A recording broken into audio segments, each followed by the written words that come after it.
Hello दोस्तों, आज हम लोग पढ़ने जा रहे हैं प्रकाश का परावर्तन और अपवर्तन चैप्टर से प्रश्न संख्या 9।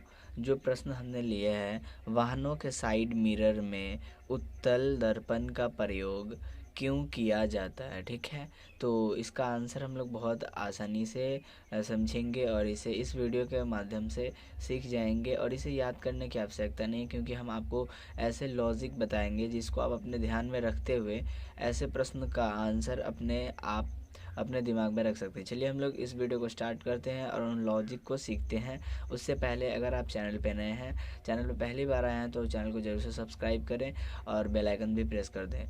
इस चैनल पे मैथ की भी पढ़ाई कराई जाती है, तो आप मैथ के वीडियोज़ को भी देखें। आप अपने मैथ के कॉन्सेप्ट को स्ट्रॉन्ग करना चाहते हैं तो आप इस चैनल के माध्यम से उसको भी कर सकते हैं। उसके लिए भी आपको चैनल को सब्सक्राइब करना पड़ेगा। चलिए हम लोग इस वीडियो को स्टार्ट करते हैं और आगे बढ़ते हैं।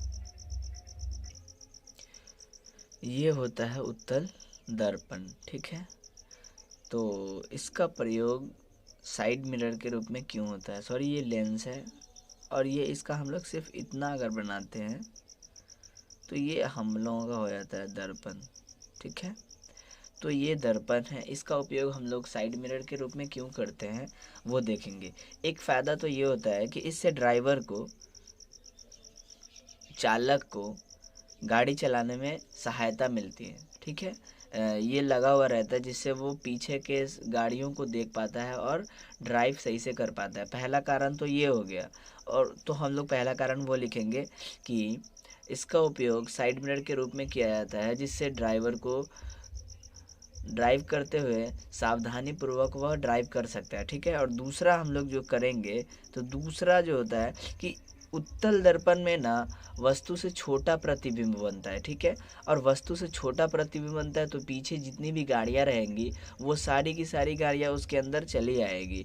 मतलब उसमें उस सबका प्रतिबिंब दिखेगा। अगर बड़ा बनता तो उसका बड़ा बनता तो फिर एक दो गाड़ी मतलब उसमें हम लोगों को दिखता, बट उसमें पीछे जितनी भी गाड़ियां होती है दूर दूर तक वो सभी हमें दिखते हैं, बहुत अच्छे से दिखते हैं अवतल दर्पण या फिर समतल दर्पण की अपेक्षा। इसलिए हम लोग इसका उपयोग करते हैं। ठीक है, और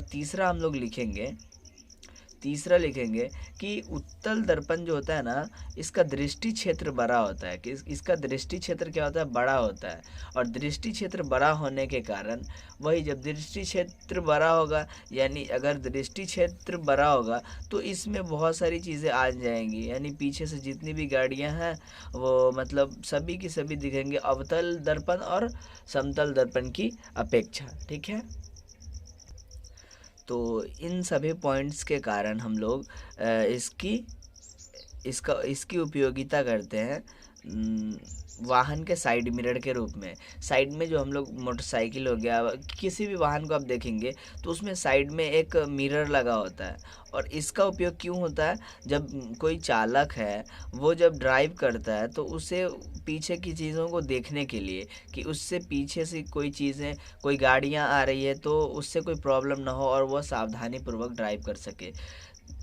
तो यहाँ पे उत्तल दर्पण का ही चयन क्यों होता है, अवतल दर्पण या फिर समतल दर्पण का क्यों नहीं होता है। देखिए, अवतल दर्पण और समतल दर्पण का पहला तो दृष्टि क्षेत्र छोटा होता है और दूसरा कि वह बाहर की ओर वक्रित नहीं होता है। लेकिन और इसमें क्या होता है, अवतल दर्पण और समतल दर्पण में बड़ा प्रतिबिंब बनता है। तो हमें बड़ा प्रतिबिंब की आवश्यकता नहीं है, प्रतिबिंब छोटा बने लेकिन उसका दृष्टि क्षेत्र बड़ा हो, ताकि प्रतिबिंब छोटा भी बने और उसमें बहुत सारे जो भी पीछे की गाड़ियाँ हो वो अच्छी तरह से हमारे दर्पण में दिखे, तो हम सावधानी पूर्वक चला पाएंगे। ये नहीं कि पीछे की सिर्फ दो गाड़ियां दिख रही है और उससे पीछे जो दो और भी पीछे गाड़ियां हैं वो हमें दिख नहीं रही, तो इस कंडीशन में क्या होगा, एक्सीडेंट होने की संभावना अधिक रहेगी। लेकिन ऐसे कंडीशन में एक्सीडेंट होने की संभावना बहुत कम मात्रा में रहती है। ठीक है, तो चलिए अब हम लोग इसी का आंसर देख लेते हैं। हमने बस ये 3 पॉइंट्स को समझना था और हमने उसको समझा। इसका आंसर अब हम लोग देखते हैं। तो चलिए हम लोग आंसर देखते हैं। देखिए, ये क्वेश्चन 2013 में पूछा गया है, 2014 में पूछा गया है, 2019 में पूछा गया और 2020 में। ठीक है, बहुत इंपॉर्टेंट प्रश्न है। देखिए, आपको एग्जाम में आंसर इस प्रकार से लिखना है। उत्तर संख्या 9, प्रश्न संख्या 9 है तो हम लोग इस प्रकार उत्तर संख्या 9 लिखेंगे। देखिए, उत्तल दर्पण का उपयोग वाहनों के साइड मिरर के रूप में किया जाता है। ठीक है, फिर कॉमा देना है, क्योंकि इससे चालक को पीछे के वाहन को देखने में सहायता मिलती है। बस हमने इसी चीज़ों को समझा था। और वह सुरक्षित वाहन चला पाते हैं।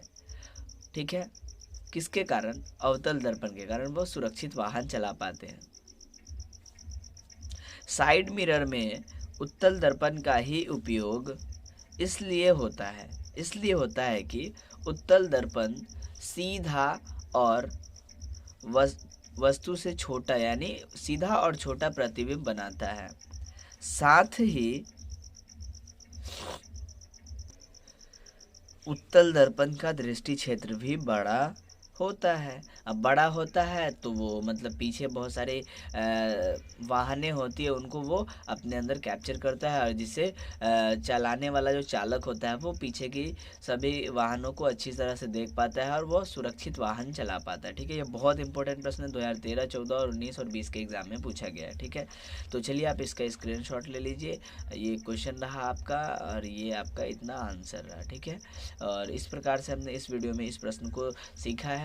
देखिए, हम प्रश्न का आंसर बड़ा ही सिंपल होता है, उसे जब हम लोग समझ लेते हैं तो उसे लिखना बड़ा ही आसान हो जाता है। ठीक है, तो हम पहले आंसर दिखाने से पहले उनमें जो भी चीज़ें समझनी होती है वो हम आपको समझा देते हैं, जिससे वो प्रश्न आपके लिए बहुत आसान हो जाता है। ठीक है, अब आने वाले वीडियो में हम लोग आगे के प्रश्नों को देखेंगे और वो किस प्रकार के प्रश्न हैं। बस इसी चैप्टर से लगभग 30 क्वेश्चन है। ये हम लोगों का लघु उत्तरीय प्रश्न चल रहा है, ये 15 से 17 होंगे, फिर 10-12 प्रश्न दीर्घ उत्तरीय होंगे, तो वो भी हम लोग देखेंगे। तो चलिए हम लोग आगे की वीडियो में आगे के प्रश्नों को सॉल्व करेंगे। अगर आपको वीडियो पसंद आया तो वीडियो को जरूर से लाइक करें, चैनल पे नए हैं तो चैनल को कर ले सब्सक्राइब और बेल आइकन को भी प्रेस कर दें। मिलते हैं अगले वीडियो में, तब तक के लिए धन्यवाद।